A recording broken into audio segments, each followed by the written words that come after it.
Après avoir déclenché la chasse d'eau, Émilie quitte les toilettes.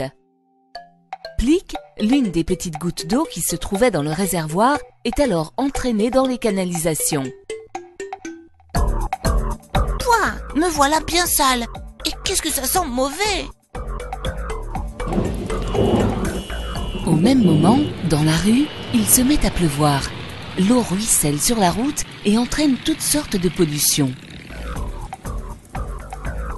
Ploc, la petite goutte de pluie, se retrouve couverte de graisse. Entraînée par le courant, elle file vers une bouche d'égout au milieu des déchets. Burk, dégoûtant ces odeurs. Mais d'où viennent tous ces déchets? De son côté, Plic continue sa descente dans les égouts. Je me souviens être déjà passé par ici. Puis, nos deux gouttes d'eau se retrouvent à un carrefour. Salut! Salut, je suis complètement perdue. Sais-tu où est-ce que l'on va? Plic, qui connaît le trajet, la rassure.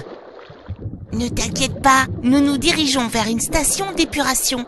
C'est une usine qui va nous débarrasser de toutes nos saletés. Tout d'abord, le relevage nous élève du monde souterrain des égouts vers la surface, à l'intérieur de la station d'épuration. Ensuite, il y a le dégrillage. Tu vois, nous traversons sans problème les différentes grilles, contrairement aux gros déchets qui restent prisonniers. Maintenant, nous allons être débarrassés du sable, des huiles et des graisses. Le sable se dépose au fond du bassin où il sera évacué, tandis que les huiles et les graisses restent en surface où elles seront collectées.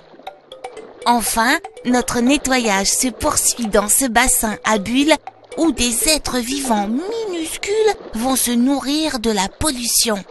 Au bout de quelques heures, une fois qu'ils auront bien mangé, ils tomberont au fond du bassin de décantation. Waouh! Nous sommes enfin libres!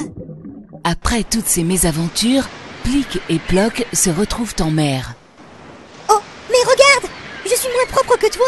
Tu vois, malheureusement, toutes les pollutions ne peuvent pas être éliminées par la station d'épuration et peuvent avoir des conséquences terribles sur notre environnement. C'est bien dommage.